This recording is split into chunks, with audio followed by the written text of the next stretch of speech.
First in war, first in peace, and first in the hearts of his countrymen. Light Horse Harry Lee's words from the official eulogy of George Washington were once famous.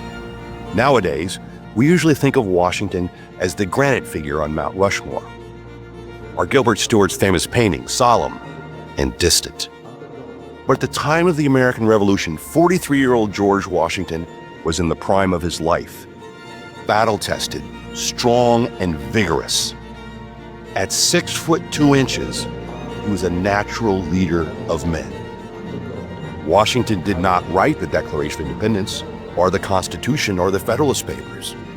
Yet his defiant, inspiring, and commanding writings far outweigh those of his contemporaries.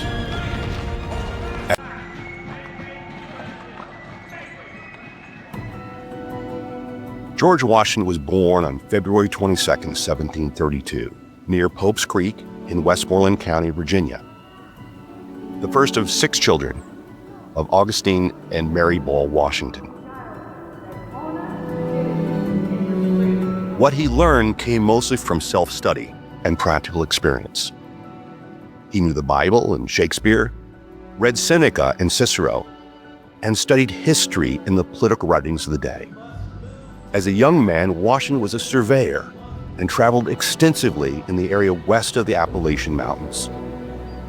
He wanted to join the British Navy, but his mother objected. At the age of 21, Washington sought a commission and was appointed by the British as a major in the militia. Later, as a lieutenant colonel, his regiment was sent to the Ohio Valley to challenge a French incursion.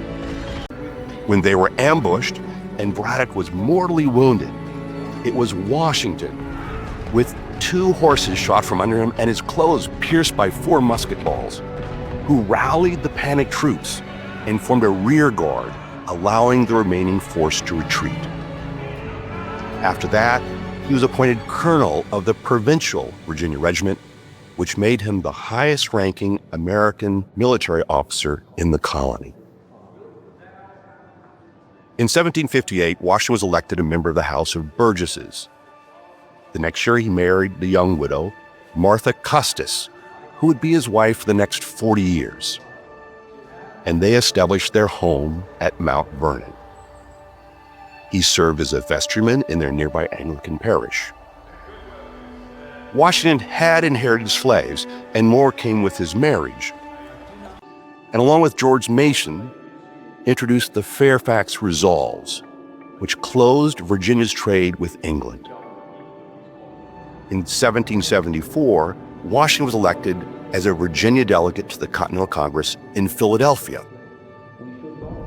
After Lexington Concord, Washington urged Congress to prepare for war. He attended sessions in his uniform to show that he was deadly serious. When Congress recognized the militia forces around Boston as a Continental Army, there was really no question who would be selected to command them. General Washington left Philadelphia just as news broke of the Battle of Bunker Hill. After retreating across New Jersey, for instance, Washington executed a daring attack by crossing the icy Delaware River on December 26, 1776. With 2,000 men to attack Hessian mercenaries occupying Trenton. Washington then led his outnumbered Continental Army against British forces near Princeton, New Jersey. When his men wavered in the battle, Washington rode to the front lines, well within range of British muskets, to rally them in a counterattack that secured the victory. Those 2 battles, Trenton and Princeton, changed the momentum of the whole war. Washington's greatest strategic operation culminated in the last great battle of the American Revolution.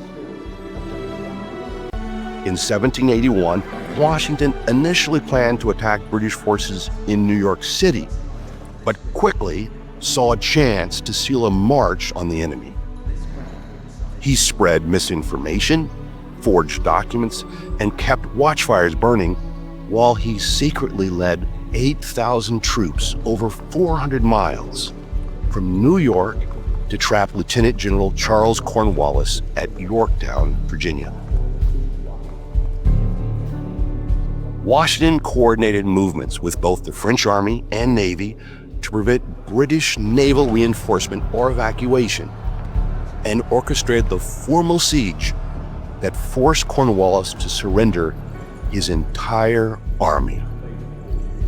That victory shattered British resolve to continue the war.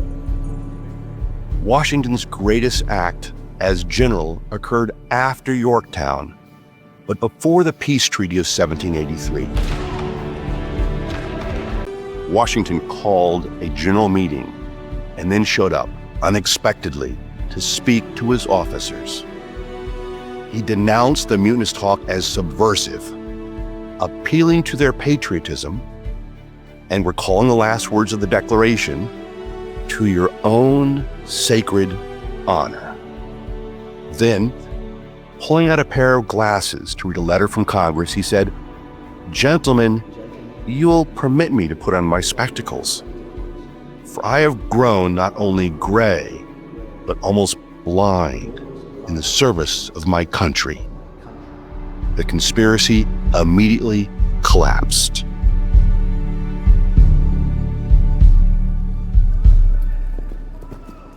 Later that year, Washington's circular address to the states set off a series of events which culminated in the Constitutional Convention of 1787. The arc of Washington's statesmanship was complete. He had led his people from revolution through war to a constitutional republic.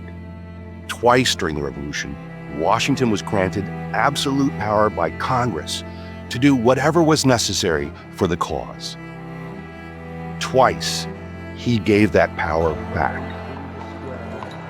When one of his colonels proposed that Washington be made a king, he rejected the idea in utter disgust. After the war, Washington resigned his military commission. After 2 terms as president, he resigned that too. The French Revolution ended in violence, the guillotine, and the wars of Napoleon. That the American Revolution did not was largely because of Washington, who sought an independent nation of self-governing people, living freely, to use his favorite biblical metaphor, under their own vine and fig tree. When he resigned for the last time, Washington left his beloved country enduring advice in his farewell address: uphold the Constitution, be vigilant in protecting the liberty of all, guard the nation's independence, and above all, maintain the civic and moral character necessary for self-government. George Washington is Pater Patriae, the father of our country, but he never had children of his own. We are his children. Together, we must live up to this inheritance, especially now, on our nation's 250th birthday. Thanks for watching. If this kept you up to speed on Washington, hit subscribe and give it a like. Fresh federal briefings every single day.